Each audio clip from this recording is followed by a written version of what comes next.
बांग्लादेश के अंदर जो अगले साल इलेक्शंस होने जा रहे हैं, ये रीजन के अंदर जो पावर स्ट्रगल चल रही है उसके हवाले से बहुत ही इम्पोर्टेंट है। और ना सिर्फ रीजन बल्कि ग्लोबल लेवल पर भी इनका कुछ न कुछ इम्पैक्ट पड़ेगा। टाइम मैगजीन दुनिया के सबसे पुराने और सबसे बेहतरीन न्यूज़ आउटलेट्स में से एक माने जाते हैं, और अमेरिका और वेस्ट समेत दुनिया भर में इनके लाखों पढ़ने वाले मौजूद हैं, और बड़े ही जो टॉप के ब्रांड्स होते हैं ग्लोबली, उनकी हवाले से ये रिपोर्ट्स छाया कर रहे होते हैं। तो इन्होंने बांग्लादेश के आने वाले इलेक्शंस के लिए लिखा है कि इसमें पता चल जाएगा कि बांग्लादेश की डेमोक्रेसी आगे बढ़ती है या श्रिंक होने जा रही है। कल इसी हवाले से उन्होंने एक बड़ा ही इंपॉर्टेंट आर्टिकल लिखा है कि these are the most important elections that will shape global politics in 2023। इसमें उन्होंने 2-3 मुल्कों का जिक्र किया है, उनके इलेक्शंस का, पाकिस्तान और ये सारा, लेकिन बांग्लादेश के इलेक्शंस पर भी बात की है। यानी कि बांग्लादेश के इलेक्शंस में भी ये पोटेंशियल मौजूद है कि वो ग्लोबल पॉलिटिक्स पर कुछ न कुछ असर डालेंगे 2023 के अंदर।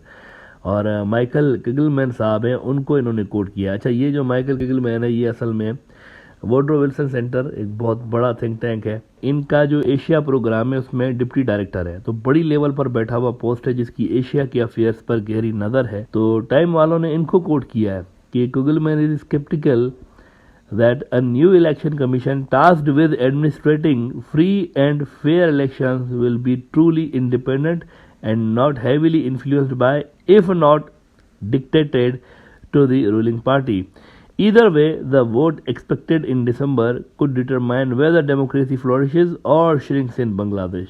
यानी बांग्लादेश की जो डेमोक्रेसी है ना, उसके लिए ये जो आने वाला इलेक्शन है बहुत ही क्रूशल है। 2018 वाले इलेक्शंस में तो देखें 95% सीटें अवामी लीग वाले जीत के ले गए थे, जो कि मजबूत से मजबूत हुकूमतों में भी नहीं होता। अगर कोई बहुत ज़्यादा बड़ी लेवल का भी लीडर होता है ना, तो शायद उसके दौर में भी इतने इस कदर वोट नहीं पड़ रहे हो 95%, लेकिन बांग्लादेश में ऐसा हो गया था। इस बार देखते हैं क्या होता है। चाइना और इंडिया दोनों के लिए ये इलेक्शंस बहुत ही इंपॉर्टेंस के हामिल हैं, इसीलिए मैंने कहा शुरू में कि ये रीजनल पावर बैलेंस के लिए भी इम्पोर्टेंट है।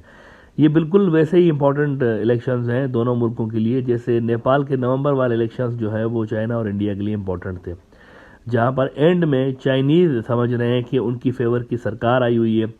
अब यहाँ अवामी लीग को देखें, रीजन के अंदर जो पिछले कुछ सालों से पैटर्न चल रहा है ना, उसको केयरफुली रीड करना पड़ेगा।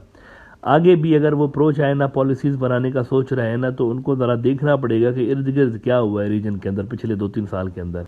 नेपाल में एक प्रो इंडिया सरकार थी शेरबाद जीबा साहब की, वो रातों रात गिर गई है हाल ही में 2-3 रोज पहले। साउथ चाइना मॉर्निंग पोस्ट ने आज रिपोर्ट किया है कि Nepal China ties get a happy boost with new leftist PM but India and US very. और इसमें क्या कमाल की बात उन्होंने लिखी है कि Nepal previous government led by the Sher Bahadur जिपा was seen to be pursuing stronger ties with India and the US. Stronger ties के चक्कर में वो शेर बहादुर की गवर्नमेंट ही गिर गई है। Analyst also expect the new government to expedite and prioritise BRI projects in Nepal. तो वहाँ पर जो सरकार प्रो इंडिया समझी जा रही थी और जो कोशिश कर रहे थे कि इंडिया के साथ और यूएस के साथ जो है वो हम ज़्यादा एक ज़बरदस्त किस्म के टाइज रखें, वो धपड़दूस हो चुकी है।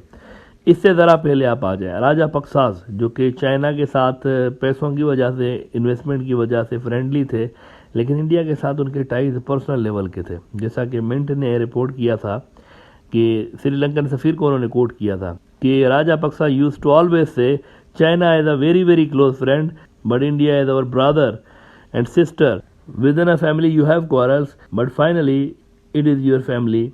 अच्छा जी, ये भी गए जनाब, इनकी भी सरकार चली गई। और इससे पहले आप देखें आंग सान सू की जो है वहाँ पर म्यांमार के अंदर, आपको याद है ये जब आई थी जीत कर, इन्होंने भी बड़ी भारी मेजॉरिटी के साथ ये जीत कर आई थी। और जब ये जीत कर आई थी तो इनको सबसे पहले फ़ोन किसने किया था मुबारकबाद देने के लिए? मोदी साहब ने। सबसे पहले मोदी साहब ने इनको फ़ोन किया था कि आप आई हैं जीत के, मुझे बड़ी खुशी हुई। और अब तो पता नहीं आपके और हमारे जो रिलेशंस हैं म्यांमार और इंडिया के, युगों युगों के संबंध है हमारे दोनों मुल्कों के, और अब तो पता नहीं कहाँ से कहाँ पहुँच जाएंगे। देखते जाइएगा, मार्स से ऐसे क्रॉस करेंगे ना, मार्स से प्लूटो यूनिवर्स से आगे निकल जाएंगे, इतने ज़बरदस्त रिलेशन हो जाएंगे, पता ही नहीं चला गवर्नमेंट गिर गई उनकी। और फिर उससे पहले वो जो यारी है ईमान मेरा यार मेरी ज़िंदगी, मोदी साहब गाने गा रहे थे अफगानिस्तान में अशरफ गनी के साथ, याद है ना आपको? यही गाना गा रहे थे, यारी है ईमान मेरा यार मेरी ज़िंदगी। जंजीर फिल्म के शेर खान बने हुए थे और इंस्पेक्टर विजय, वो भी धपड़दूस हो गए। इसका मतलब है रीजन में एक पैटर्न नज़र आता है। अब देखें ना, ये क्या हो रहा है, सारा का सारा एक पैटर्न आपको नज़र आता है। जो भी एक हद से ज़्यादा प्रो इंडिया सरकार आती है, धपड़दूस हो जाती है, धपड़दूस। यानी कि इंडिया अपने एसेट्स को नहीं बचा पा रहा। जो भी उनके साथ एक हद से ज़्यादा फ्रेंडली बन पाता है ना, वो नहीं बच पाता वहाँ पे। लिहाजा अवामी लीग के अंदर भी जो एक पुराने बुढ़े बाबों की सोच रही है कि इंडिया तो इतना बड़ा प्लेयर है जी, इंडिया तो क्या, इंडिया के बिना कैसे, एक है ना वहाँ पर माइंड सेट इस तरह का। तो उनको ये पैटर्न देखना चाहिए कि क्या चल रहा है वहाँ पे रीजन के अंदर।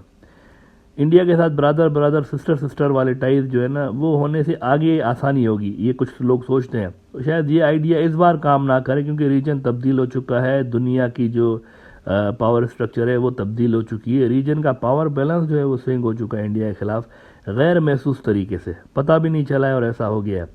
अगर अवामी लीग इलेक्शंस में इंडिया की सपोर्ट चाहती है, जैसा कि एक मिनिस्टर साहब मोमिन साहब ने आई थिंक कहा था, या उनके मुंह से निकल गया था या लोगों ने गलत समझा, लेकिन उन्होंने कुछ इस तरह की बातें की थी जिसपे बीएनपी ने बड़े स्ट्रांग रिमार्क्स दिए थे। अगस्त में द बिजनेस स्टैंडर्ड ने इसको रिपोर्ट किया था कि BNP slams moment for asking India to keep PM Hasina's government in power, कुछ इस तरह के उन्होंने रिमार्क्स दिए थे मोमिन साहब ने, जो कि बाद में शायद उन्होंने उसको कहा भी था कि मेरे कहने का ये मतलब नहीं है, लेकिन लोगों ने यही समझा।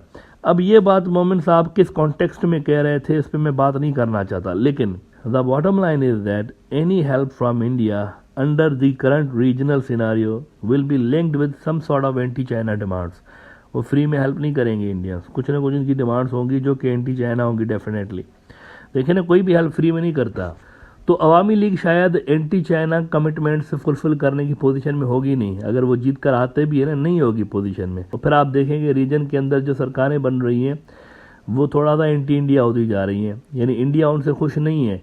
तो एंटी इंडिया नेबरहुड में प्रो इंडिया सरकार बना के नहीं रह सकते बांग्लादेश के अंदर भी। हमारा रीजन बेसिकली उसी तरफ बढ़ रहा है जहां वेस्ट और अमेरिका और उनके जो इत्तेहादी हैं इंडिया जैसे, उनके लिए ज़्यादा ऑप्शंस नहीं होंगे आने वाले 2-4 सालों के अंदर। यहाँ पर चाइना डोमिनेटेड एक रीजनल ऑर्डर बन चुका है। लिहाजा अवामी लीग इस बार किसी लॉन्ग टर्म कमिटमेंट की पोजीशन में नहीं है। अगर वो इलेक्शन से पहले कोई कमिटमेंट करना चाहते हैं ना इंडिया के साथ, तो उस पोजीशन में नहीं है, क्योंकि वो उस कमिटमेंट को फुलफिल नहीं कर सकते।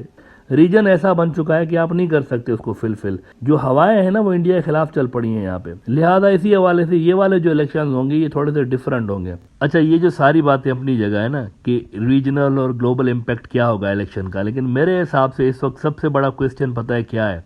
सबसे बड़ा क्वेश्चन ये है कि ये जो अपोजिशन की जमातें हैं बीएनपी और दूसरी, ये इलेक्शंस में हिस्सा लेंगे या नहीं लेंगे, ये सबसे बड़ा क्वेश्चन है। क्योंकि इन्होंने तो जो डिमांड रखी है कि शेख हसीना रिजाइन करे और एक न्यूट्रल केयर टेकर सेटअप आए फिर इलेक्शंस हों, ये डिमांड तो नहीं मान रहे अवामी लीग वाले। तो जब ये डिमांड उनकी नहीं मानी जा रही है अपोजिशन की, तो फिर वो कैसे इलेक्शंस में आएंगे? और अगर वो इलेक्शंस में नहीं आते तो फिर ये इलेक्शंस कैसे होंगे, ये सबसे बड़ा क्वेश्चन है। अपोजिशन के कंसर्न्स को एड्रेस किए बिना अगर इलेक्शंस होते हैं तो उसको वेस्ट मानेगा या नहीं मानेगा, ये भी एक बहुत बड़ा क्वेश्चन है।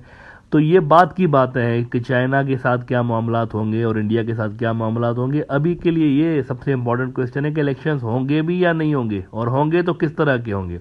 That is the most important question for now.